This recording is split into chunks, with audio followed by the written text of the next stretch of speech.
Bienvenue à tous dans ce nouveau numéro d'Échecs et Maths, l'émission qui plonge au cœur de l'entrepreneuriat sans phare ni artifice pour en tirer les leçons les plus précieuses.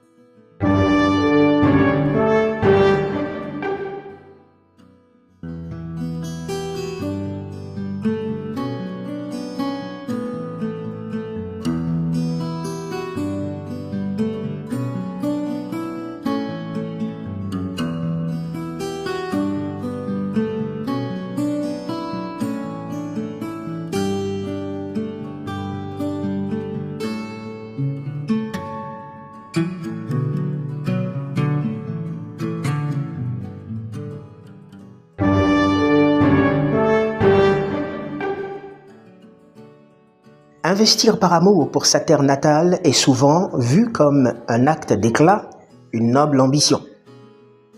Mais que se passe-t-il lorsque la passion culturelle se heurte à la dure réalité des chiffres et de la rentabilité? Aujourd'hui, nous vous emmenons dans le septentrion béninois pour découvrir l'histoire poignante d'un complexe hôtelier né d'un sursaut patriotique mais pris au piège de la saisonnalité. Nous examinons la trajectoire de naissance d'un hôtel, surtout l'envers du décor ou l'arrière-plan de la vie d'une entreprise hôtelière née pour sauvegarder et perpétuer la culture d'une région, d'un peuple, d'une civilisation, celle du peuple Batonou au Bénin. L'hôtel La Crèche est un petit centre hôtelier situé à Gamaro, et un complexe de 14 chambres, dont 5 climatisées et les autres ventilées. L'hôtel comprend, en dehors de l'hébergement, la restauration pour les clients et puis ceux qui viennent aussi manger dans cet hôtel-là. Et disons que c'est un cadre bien arborisé avec beaucoup d'arbres, des cocotiers, toutes sortes d'arbres, et un cadre assez calme pour attirer surtout les gens qui viennent ici, qui veulent se reposer ou travailler dans la tranquillité. Ce complexe hôtelier n'a pas été conçu comme une simple machine à cash. Chaque pierre, chaque motif, chaque espace a été pensé comme un hommage vivant à l'identité Batonou. L'ambition était claire, offrir un écrin à la hauteur du patrimoine local et offrir un toit digne aux visiteurs de la région. Derrière ce projet, il y a un homme et son profil a de quoi surprendre.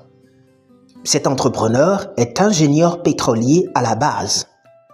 Devenir propriétaire d'hôtel n'était absolument pas dans ses ambitions de vie. Rien ne le destinait à l'hôtellerie jusqu'au jour où le devoir l'a appelé. Il s'est vu promoteur d'hôtel par simple nécessité de répondre à un appel patriotique, celui de construire des logements pour abriter les milliers de festivaliers et de visiteurs qui affluent chaque année pour la Gani, la grande fête traditionnelle et équestre du royaume de Niki. Devant le manque criant d'infrastructures d'accueil, il a décidé d'agir et d'investir ses propres ressources. Bon, en réalité, dans les années 80, l'empereur Serpotassou, qui était sur le trône, avait invité tous les enfants de Niki et surtout les cadres à investir dans l'immobilier et surtout construire des maisons pour pouvoir accueillir les festivaliers et les autres qui viennent pour la Gani, surtout qu'on n'avait pas de facilités. Beaucoup venaient, habitaient, résidaient à Parakou, c'est de là qu'ils faisaient le tour pour suivre les festivités à Niki, et ça fait 115 km, c'est bien long.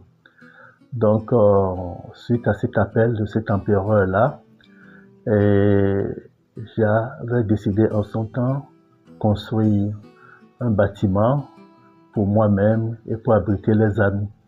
C'est ainsi que j'ai construit le bâtiment central composé de 4 chambres, disons, bien meublé et puis avec toutes les facilités, et pour pouvoir abriter les amis qui arrivent pour la gagner. Voilà comment je me suis installé ici. Et par la suite, lorsque j'étais parti à l'international, au niveau de l'association des producteurs de pétrole africains, dont j'ai été le secrétaire exécutif pendant 6 ans, et j'avais eu des moyens, j'ai pensé, disons, élargir un peu, comment on appelle, les facilités au niveau de cet espace-là et le transformer en un petit hôtel. Voilà comment j'ai pu compléter le bâtiment central par des bungalows tout autour, et c'est ce qui est devenu l'hôtel La Crèche que vous connaissez. C'est comme ça que c'est arrivé. Donc pour me résumer, c'était pas une ambition pour moi, c'est suite à un appel et j'ai répondu, et en tant que fils de Niki, mon appel à l'appel de l'empereur, et c'est ce qui par la suite a conduit à la construction de cet hôtel-là. Mais la réalité du terrain a rapidement rattrapé le noble projet. Entre deux Gani, le taux d'occupation chute drastiquement. Pourtant, les coûts fixes, eux, ne dorment jamais. Les charges s'accumulent, mais les recettes n'augmentent pas proportionnellement. Le modèle économique s'essouffle donc. Il faut vous dire que pendant la Gani, l'hôtel La Crèche, comme tous les hôtels de Niki, sont totalement pleins. On a même au-delà même des chambres, il y a des hôtes qui logent même dans la salle de conférence, qui logent dans les couloirs, dans les salons, tout ça. Et parce qu'il n'y a pas assez d'espace pour abriter les hôtes et les festivaliers. Donc pendant la Gani, disons, l'hôtel est plein. Mais l'hôtel est plein pendant 2 à 3 jours, c'est-à-dire les jours de la Gani.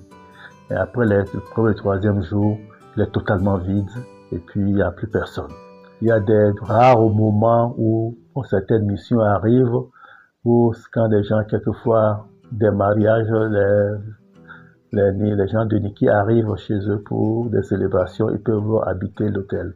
Sinon, en général, il faut dire on peut dire qu'au maximum, on a qu'on appelle 5 nuitées, je peux dire, par semaine. Cela veut dire que l'hôtel est malheureusement vide. On a beaucoup de difficultés par rapport à cela parce que les recettes étant ce qu'elles sont face à cette situation, et l'hôtel doit quand même continuer par, disons, se maintenir. Le personnel à payer, l'eau, l'électricité à payer, les impôts à payer et beaucoup de choses. Et difficilement on arrive à faire face à cela. Et il faut dire que c'est l'amour de notre région, l'amour de Niki et l'amour de notre pays qui fait que nous faisons tout pour nous maintenir. Mais nous sommes quelquefois à la limite obligés d'utiliser nos moyens propres. Aujourd'hui, ma pension, que je distrais de temps en temps pour faire face à certaines dépenses de l'hôtel.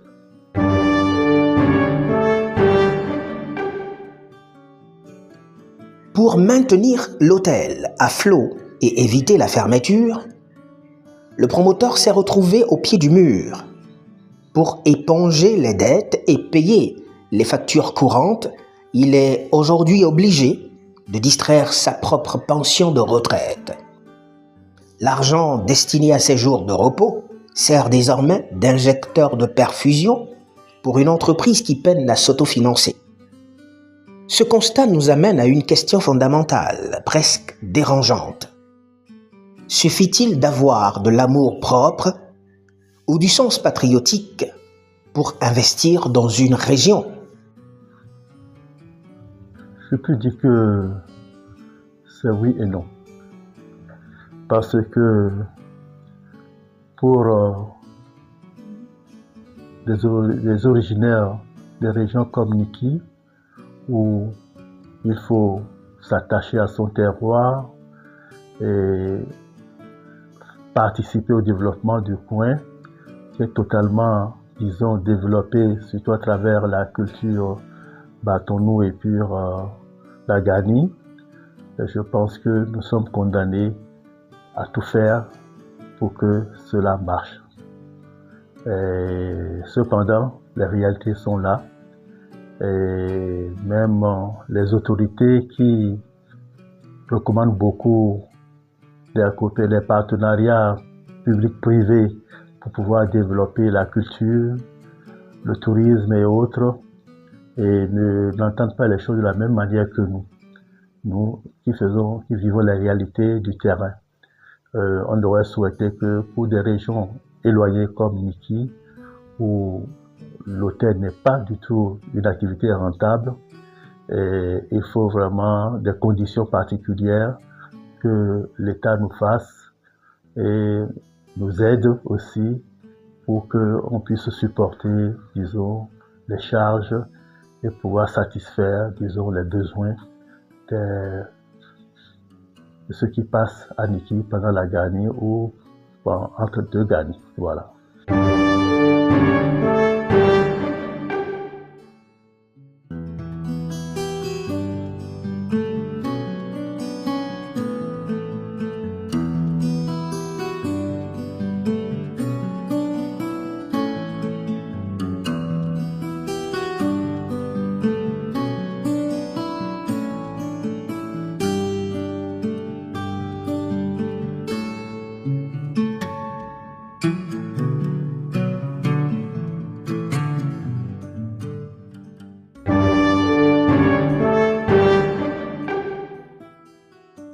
L'histoire de ce complexe hôtelier nous enseigne de grandes leçons entrepreneuriales, dont celle-ci. 1. L'émotion ne remplace pas l'étude de marché. Le patriotisme est certes un puissant moteur pour démarrer, mais seul un modèle économique viable permet de durer. 2. La gestion de la saisonnalité. Un business basé sur un seul événement annuel est condamné à souffrir s'il ne diversifie pas ses sources de revenus le reste de l'année à travers des séminaires, de l'agrotourisme ou autres événements d'entreprise. 3. Séparer le patrimoine personnel de l'entreprise. Injecter sa retraite dans une structure déficitaire sans restructuration profonde est un risque financier majeur. Chers amis internautes d'Échecs et Mat, ce complexe hôtelier est un joyau culturel qui ne doit pas mourir. C'est pourquoi nous vous posons la question aujourd'hui. Quelles solutions concrètes proposez-vous pour faire revivre cet hôtel tout au long de l'année et sauver cet investissement patriotique? Laissez vos idées et propositions en commentaire ou envoyez-nous vos messages via WhatsApp dans la communauté Échecs et Mat dont le lien se trouve dans la description. Si vous souhaitez faire une proposition particulière, joignez-nous sur le numéro qui s'affiche au bas de l'écran. Vos réactions seront débattues dans notre prochaine émission. Cette histoire entrepreneuriale est reprise et profondément analysée dans le premier volume du livre numérique Réussir avant d'entreprendre que vous pouvez acheter sur Chariot via le lien qui se trouve aussi dans la description. Merci de nous avoir suivis et n'oubliez pas ceci, dans chaque échec se trouve la graine d'une plus grande réussite. À très bientôt pour un nouveau numéro d'Échecs et Mat.